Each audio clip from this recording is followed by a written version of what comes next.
पंजाब की सभी 117 सीटों पर विधानसभा चुनाव के तहत मतदान जारी है।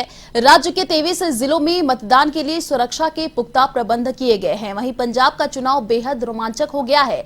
यहां यूपी बिहार का बयान सबसे बड़ा मुद्दा बन गया है। वहीं पंजाब में कांग्रेस अपनी सत्ता बचाने की पुरजोर कोशिश में है, तो पिछले चुनाव में उभरी आम आदमी पार्टी दिल्ली के बाद इस सूबे में अपने पैर जमाना चाहती है। भाजपा अमरिंदर सिंह की पार्टी पंजाब लोक कांग्रेस के साथ मैदान में है। वहीं बसपा के साथ गठबंधन में चुनाव लड़ रहा अकाली दल बड़े उलटफेर की कोशिश में है। इस वजह से राज्य की कई सीटों पर मुकाबला त्रिकोणीय है, तो कहीं चार पार्टियों के बीच सीधी फाइट दिख रही है। इधर प्रधानमंत्री नरेंद्र मोदी ने पंजाब विधानसभा चुनाव के लिए लोगों को बढ़ चढ़कर मतदान करने की अपील की है।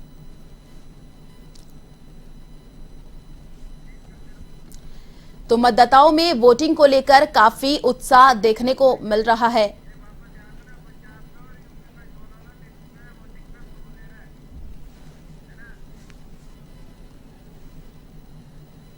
तो पीएम मोदी ने मतदान करने की अपील भी की है। मतदाताओं में वोटिंग को लेकर काफी उत्साह देखने को मिल रहा है। और सुरक्षा की बात करें तो उसको लेकर भी पुख्ता इंतजाम किए गए हैं। तो पंजाब में भी आज चुनाव हो रहे हैं। पंजाब की सभी 117 सीटों पर मतदान हो रहा है। प्रधानमंत्री नरेंद्र मोदी ने भी मतदान करने की अपील की है। तो पंजाब विधानसभा चुनाव 2022 के लिए आज मतदान हो रहा है। 2 करोड़ 14 लाख वोटर हैं। आपको बता दें कि 117 सीटों के लिए 1304 उम्मीदवार मैदान में हैं। तो कांग्रेस, भाजपा, आम आदमी पार्टी, शिरोमणि अकाली पंजाब लोक कांग्रेस के बीच कांटे की टक्कर देखी जा रही है। कांग्रेस को अपनी सत्ता बचानी है, तो पिछले चुनाव में उभरी आम आदमी पार्टी दिल्ली के बाद इस सूबे में अपने पैर जमाना चाहती है। भाजपा अमरिंदर सिंह की पार्टी पंजाब लोक कांग्रेस के साथ इस बार मैदान में है। वहीं अब बसपा के साथ गठबंधन में चुनाव लड़ रहा अकाली दल बड़े उलटफेर की कोशिश में है। तो इसी वजह से आपको बता दें कि राज्य में कई सीटों पर मुकाबला त्रिकोणीय है।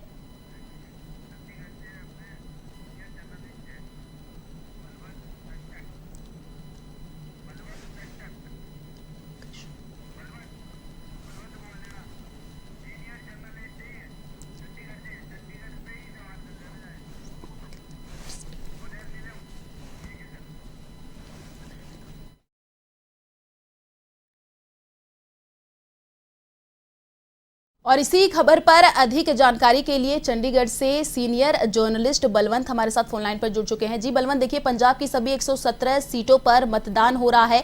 क्या कुछ अभी वहां पर माहौल देखा जा रहा है? सुबह से ही लोग वोटिंग करने के लिए पहुंच रहे हैं। निश्चित तौर पर आयुषी 117 सीटों के लिए आज मतदान हो रहा है। करीब 2 करोड़ 14 लाख मतदाता अपने मताधिकार का इस्तेमाल करेंगे। 1304 उम्मीदवार कुल मैदान में है जी। पिछली बार 78.62% मतदान हुआ था। उम्मीद की जा रही है कि इस बार मतदान पहले की तुलना में बढ़ेगा।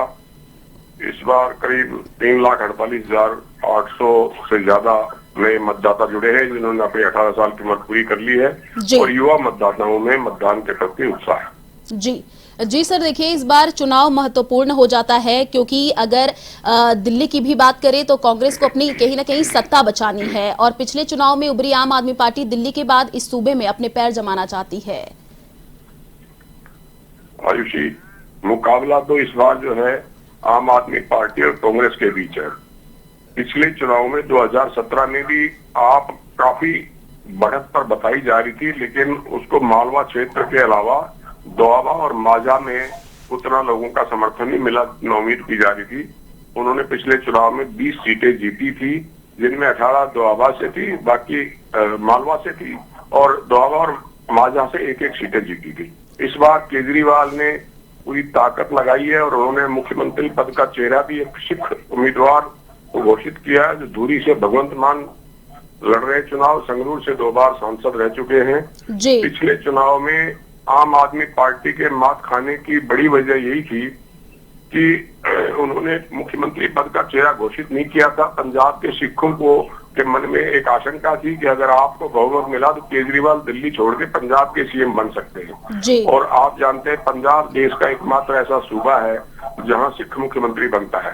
तो पिछली गलती को केजरीवाल ने इस बार सुधारा और चुनाव से कई दिन पहले ही उन्होंने भगवंत मान को मुख्यमंत्री पद का चेहरा घोषित करके सिखों को ये भरोसा दिलाने की कोशिश की जी। कि पंजाब का मुख्यमंत्री पंजाब से ही होगा और सिख होगा। जी। यानी कि उन्होंने ये आशंकाएं निर्मूल साबित करने की कोशिश की कि वो पंजाब में चीफ मिनिस्टर बनने की कोशिश करेंगे। उनका मुकाबला कांग्रेस से है। चरणजीत सिंह चन्नी मुख्यमंत्री हैं, युवा है, सिख है, दलित हैं, पढ़े लिखे हैं, हम्बल है, लोगों के बीच में खुद को आम आदमी दिखाने की कोशिश करते हैं। उनको 111 दिन का जो समय मिला मुख्यमंत्री के तौर पर, जी। उस दौरान उन्होंने लोगों को राजी करने के लिए, सभी वर्गों को खुश करने के लिए धड़ाधड़ फैसले किए। तो मुख्य मुकाबला तो इस चुनाव में आयुषी आम आदमी पार्टी और कांग्रेस के बीच ही है। जी। जी सर, कहीं न कहीं इस राज्य में 4 पार्टियों में टक्कर देखी जा रही है, कांग्रेस, भाजपा, आम आदमी पार्टी और शिरोमणि अकाली और पंजाब लोक कांग्रेस पार्टी के बीच में। तो अभी जनता का क्या मूड लग रहा है कि इस बार किसकी सत्ता बनने जा रही है यहाँ पर पंजाब में? देखिए, ये तो आज सभी उम्मीदवारों का भाग्य जो है जी, वो मत पेटीएम में बंद हो जाएगा। पिछले चुनाव में शिरोमणि अकाली दल और भाजपा मिलकर चुनाव लड़े थे 117 सीटों पर, जिनमें अकाली दल को सिर्फ 15 सीटें मिली और भाजपा को 3 सीटें मिली थी। इस बार आप देख ही रहे कि अकाली दल ने बसपा के साथ गठबंधन कर लिया है और भाजपा ने कैप्टन अमरिंदर सिंह की पार्टी पंजाब लोक कांग्रेस और सुखदेव सिंह ढींढसा जो पूर्व केंद्रीय मंत्री है, उनके संयुक्त अकाली दल के साथ समझौता किया है। सुखदेव सिंह ढींढसा बादल की पार्टी से अलग हुए थे।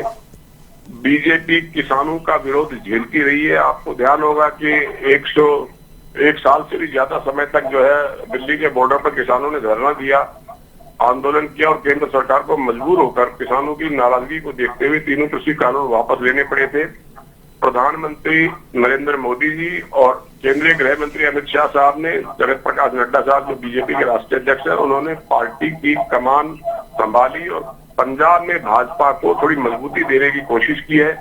लेकिन चूंकि बीजेपी पहली बार चुनाव अकेले अपने दम पर लड़ रही है और 2 बड़े चेहरे सिक्की के उनके साथ हैं, बावजूद इसके ऐसा कोई बीजेपी और कैप्टन साहब ढींढसा साहब कोई चमत्कार करते हुए नजर नहीं आ रहे हैं जो सत्ता के आसपास भी पहुंच सके।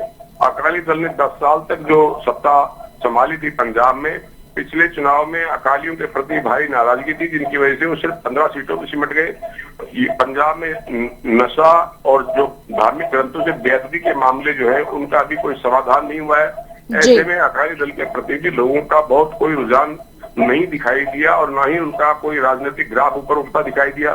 तो ये सारी लड़ाई जो है कुल मिलाकर आयुषी कांग्रेस और आम आदमी पार्टी के बीच में सिमट कर रहेगी। जी, शुक्रिया बलवंत जी तमाम जानकारी साझा करने के लिए।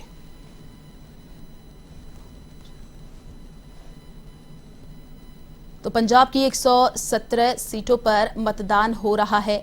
आपको बता दें कि मतदाताओं में वोटिंग को लेकर उत्साह नजर आ रहा है। और सुरक्षा की बात करें तो सुरक्षा को लेकर भी पुख्ता इंतजाम किए गए हैं।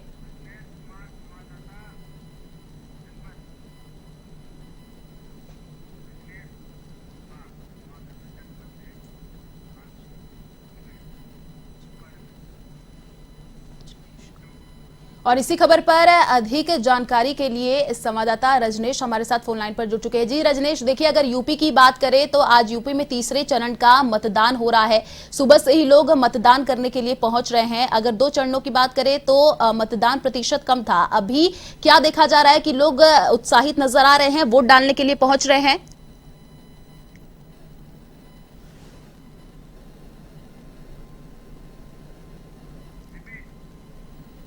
जी रजनीश, देखिए अगर यूपी की बात करें तो आज तीसरे चरण का मतदान हो रहा है, लोग काफी उत्साहित नजर आ रहे हैं। अभी क्या कुछ माहौल देखा जा रहा है?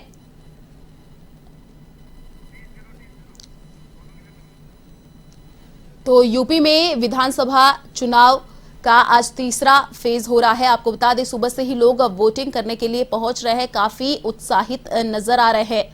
तो यूपी में आज तीसरे चरण का मतदान जारी है।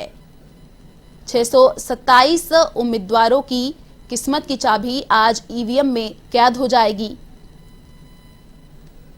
तो प्रधानमंत्री नरेंद्र मोदी और सीएम योगी ने भी वोटिंग की अपील की है। यूपी में थर्ड फेज की वोटिंग जारी है। 16 जिलों की 59 सीटों पर मतदान हो रहा है। कई दिग्गजों की प्रतिष्ठा दांव पर है और अगर बात की जाए यूपी में तो आज कई हॉट सीट है जहां पर मतदान हो रहा है और कहीं न कहीं ये तीसरा फेज बहुत महत्वपूर्ण माना जा रहा है। यूपी चुनाव को लेकर ये निर्णायक भूमिका में तीसरा फेज माना जा रहा है।